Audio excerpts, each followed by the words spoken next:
Spring cutting वाला question जो है मेरे भाई आज तक कभी एडवांस में तो एक बार आया है, मेंस में कभी आया नहीं है। ठीक है, स्प्रिंग कटिंग में बस दो बातें हैं, अगर वो बात तुमने कैच कर लिया तो आप सवाल को अभी कर लोगे। क्या होता है स्प्रिंग कटिंग, ध्यान से सुनना। मैं अगर आपसे बोलूं कि मैंने यहां पर सपोज एक स्प्रिंग लगाया, इसका मास m है और यहां एक ब्लॉक रस्सी रखी और ये मैंने मास को ऐसे लटका दिया। मैं आपसे पूछूं एक छोटा सा प्रश्न कि मुझे बताओ यहां पर स्प्रिंग फोर्स की वैल्यू कितनी होगी? तुम कहोगे 2 mg होगी। टेंशन कितनी होगी? बोले mg होगी। मतलब ठीक है, सपोज मैंने क्वेश्चन दिया, इसमें मैंने एक कंडीशन में आपको डाला, मैंने बोला कि मैंने सपोज t बराबर 0 पर रस्सी को कट कर दिया।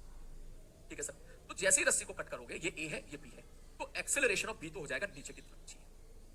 पता बात? ठीक है सर, मैं आपसे पूछूं क्वेश्चन में कि find acceleration of a just after t बराबर 0। t बराबर 0 प्लस पर एक्सेलरेशन ऑफ a बता दो कितना होगा। ठीक है सर जी, ओके नेक्स्ट। तो अगर मैं आपसे बात पूछूं कि भाई अगर मेरे को a बराबर जस्ट t बराबर 0 रस्सी कटने के बाद मेरे को बता दो यहां पर कि सर a का एक्सेलरेशन क्या होगा। ठीक है सर, तो जब भी कभी ये सवाल आए, आप एक काम करो, एफबीडी बनाओ, आप उसके एफबीडी बनाओ, आप आंसर मिल जाएगा। तो इसकी अगर मैं एफबीडी बनाऊंगा तो नीचे फोर्स लगेगा mg, ऊपर फोर्स लगेगा स्प्रिंग। बस इस बात का ध्यान रखना कि स्प्रिंग एक नॉन इंपल्सिव फोर्स होता है, उस फोर्स होता है, आलसी फोर्स होता है, वो सडन चेंज नहीं होता है। इसका मतलब समझ जाइएगा कि स्प्रिंग फोर्स जस्ट थोड़ी देर कटने से पहले जितना लग रहा था, रस्सी कटने के बाद, स्प्रिंग कटने के बाद स्प्रिंग फोर्स उतना ही लगेगा जितना वो पहले लग रहा था। लेकिन जो स्प्रिंग कट गया वो मर गया, जो कट गया वो तो हटा, लेकिन जो स्प्रिंग मौजूद है, जिंदा स्प्रिंग है, वो उतना ही फोर्स लगाएगा जितना थोड़ी देर पहले लगा रहा। मतलब मैं आपसे अगर इस सवाल में पूछूं कि एम मास के बीडी बनाओ, नीचे कौन सा फोर्स लग रहा है? mg, ऊपर कौन सा फोर्स लगेगा? Spring force. कितना लग रहा था पहले? 2mg, तो अभी भी कितना लगेगा? 2mg, ऊपर 2mg नीचे mg, नेट फोर्स ऊपर की तरफ mg। इसका मतलब एक्सेलरेशन कितना हो जाएगा? ऊपर की तरफ g।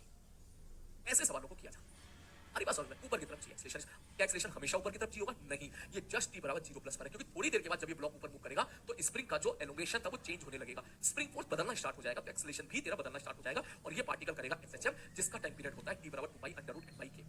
वो पार्ट हमारा एसएचएम में शिफ्ट हो जाएगा। ठीक, जैसे इस पे सवाल और करते हैं, ध्यान से देखना। जैसे कि मैं आपसे क्वेश्चन पूछूं, मैंने बोला यहां पर एक स्प्रिंग है, एक ब्लॉक है, दूसरा स्प्रिंग है, दूसरा ब्लॉक है, तीसरा स्प्रिंग है, तीसरा ब्लॉक है। थोड़ी देर के लिए सबको मैं m मान लेता हूं। मैं आपसे पूछूं यहां एफ स्प्रिंग की वैल्यू बताओ, सीधा बोलोगे आप 3mg। मैं आपसे पूछूं यहां एफ स्प्रिंग की वैल्यू बताओ, सीधा बोलोगे आप 2mg। मैं आपसे पूछूं यहां एफ स्प्रिंग की वैल्यू बताओ, सीधा बोलोगे आप mg।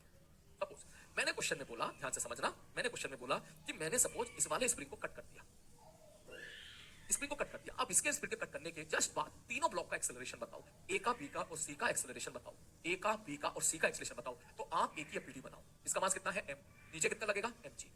जो नीचे स्प्रिंग कट गया वो मर गया, जो कट गया वो मर गया, उसको हटाओ, वो कट गया वो मर गया। ठीक है, ऊपर कौन है? स्प्रिंग। कितना फोर्स लगाएगा? उतना जितना थोड़े पहले लगा, थोड़े पहले कितना लगा था? 3mg, तो अभी भी कितना लगाएगा? 3mg। तो इसका एक्सेलरेशन कितना हो गया? ऊपर 3mg नीचे mg, टोटल ऊपर 2mg, मास इसका m है, एक्सेलरेशन विल बी। आगे बात सुन, ये नेक्स्ट अगला क्वेश्चन। बोले सर इसके लिए बताओ, मैंने कहा इसके लिए बी की एफबीडी बनाओ। नीचे कौन सा फोर्स लगेगा? mg। ठीक है सर, नीचे स्प्रिंग है, हाँ जी। स्प्रिंग कितना लग रहा है? कितना लगेगा सर? जितना पहले लग रहा था। स्प्रिंग कटने से पहले कितना लग रहा था? ये वाला mg लग रहा था, अभी भी कितना लगेगा? अभी भी mg लगेगा। इसका मतलब इसका एक्सेलरेशन नीचे कितना हो जाएगा? g हो जाएगा। ठीक है सर जी, ओके। मैं बात करता हूँ सी की। टी पे नीचे कौन सा फोर्स लग रहा है? mg। ऊपर कौन सा लग रहा है? Spring force. कितना लगेगा? जितना पहले लग रहा था। पहले कितना लग रहा था? mg, तो अभी भी कितना लगेगा? mg। mg cancel out, acceleration of C बराबर 0। मेरे को तो यहाँ पर ऐसे लिखना पड़ रहा है, आप चाहो तो बिना लिखे भी कर सकते हो। या जाओ, एक क्वेश्चन बिना लिखे करते हैं, बिना किए करते हैं। आ जाओ, डायरेक्ट आंसर लिखेंगे। सारे बच्चे देखो ध्यान से, डायरेक्ट आंसर लिखेंगे। Acceleration of A, acceleration of B, acceleration of C, direct answer. मान लो इसको कट कर दिया, ठीक, चल शुरू करते हैं। सर ये वाला ए है, ये वाला बी है, ये वाला सी है, शुरू करते हैं। एक बेटी बनाओ मनी मन में, नीचे mg और नीचे स्प्रिंग फोर्स कितना? 2mg, टोटल कितना होगा? 3mg, 3g नीचे की तरफ। ऐसे करते हैं सवाल। मतलब इसके बाद सी वाले के लिए नीचे mg ऊपर स्प्रिंग फोर्स, ऊपर स्प्रिंग उतना जितना पहले, पहले कितना लग रहा था? mg, अभी भी कितना लग रहा है? mg 0। इसके बारे में बात कर, नीचे mg और नीचे नीचे mg और नीचे स्प्रिंग फोर्स, टोटल नीचे 2mg और ऊपर स्प्रिंग उतना जितना थोड़े पहले था, 2mg 0। ऐसे क्वेश्चन किए जाते हैं। अगला बात समझ, बहुत बढ़िया, शाबाश, एक बच्चे ने सही आंसर दिया, 3g,0,0। तो ये था। अब इसमें सवाल नहीं पूछा गया यार कभी, एडवांस ने बस एक बार सवाल पूछा था, उसके बाद नहीं पूछा गया इसमें कभी। मैं दिखा देता हूँ वो सवाल तेरा, ठीक है, वो क्वेश्चन ये रहा। तो प्रायोरिटी बेसिस जो जेईई मेंस का पेपर देने जाए वो इसको स्किप कर सकते हैं, क्योंकि मेरे को नहीं लगता सवाल आएगा।